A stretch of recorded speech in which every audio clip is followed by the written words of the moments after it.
Bom, vamos ouvir o professor Marco Antônio Villa. E agora, desde o domingo, né, professor, a CNN revelou a existência de um outro estojo, né? E ontem a Receita Federal falou sobre outro estojo.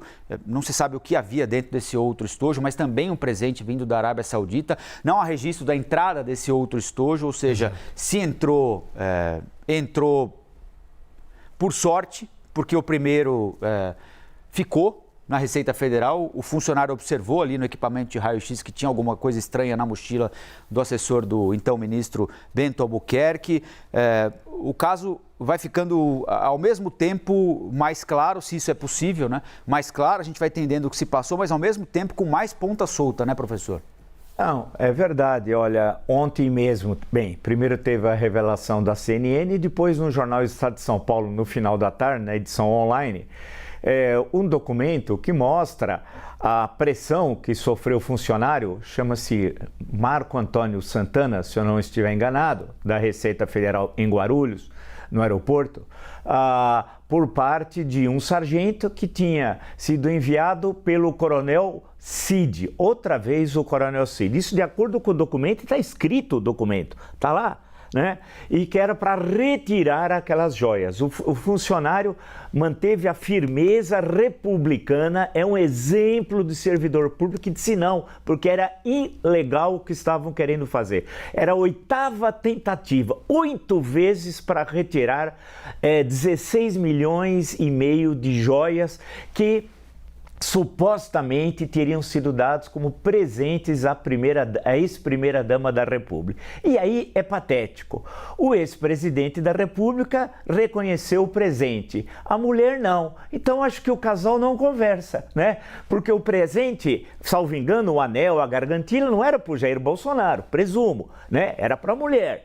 Se era para a mulher, ele não falou para a mulher, ela não sabia e ele sabia. Precisa combinar melhor as versões, puxa vida, né? Não é assim que se faz. Precisa entender. E outra coisa, a senhora Michele, ela quer mostrar desprendimento e ela diz que deve devolver um presente diplomático. Ela não tem a mínima noção de relações diplomáticas. Você acha que você vai devolver um presente?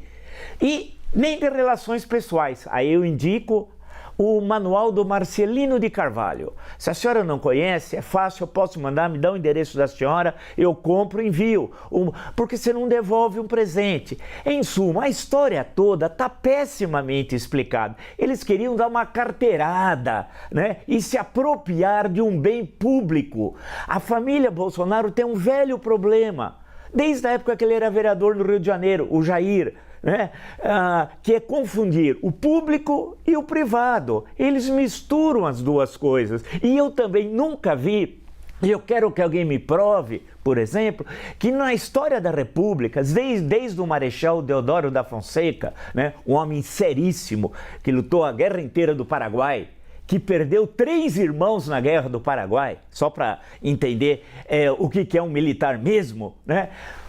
Desde o Marechal Deodoro da Fonseca, Marechal Floriano Peixoto, aí vem a sucessão de 3 presidentes civis paulistas, né? Prudente de Moraes, Campos Salles, Rodrigues Alves, e etc. Nunca na história do Brasil republicano alguém recebeu um presente desse valor.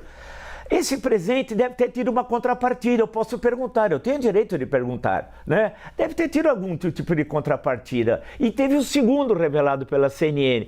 Em suma, haja vontade de presentear, porque alguma coisa de pouco republicano deve ter ocorrido nesse interregno entre os presentes e o recebimento dos presentes. Aqui no meio tinha alguma coisa, o quê? Eu não sei. Daí que corretamente o ministro Flávio Dino, da Justiça e da Segurança Pública, pôs a Polícia Federal na investigação e certamente não vai demorar muito. Nós vamos descobrir essa história direitinho. E eu queria elogiar outra vez o funcionário de Guarulhos da Receita Federal, o que mostra quão importante é o concurso público, quão importante é a estabilidade. E vide, como eu falei ontem, o caso do Ministério da Saúde. O irmão do deputado Luiz Miranda e a história das vacinas. Vamos lembrar aquela história da invoice, lembra toda a história da CPMI da pandemia? Por quê? Porque ele era funcionário concursado e e tinha instabilidade. Isso é fundamental. O funcionário, salvo engano, chama-se Marco Antônio Santana, agiu de forma republicana e é um exemplo. Se fosse no governo anterior, no quadrante anterior, ele seria transferido para o Amapá. Vamos lembrar o delegado Alexandre Saraiva, né? Que na Amazônia foi o responsável, junto com a sua equipe da Polícia Federal, pela maior apreensão de madeira da história clandestina, da história.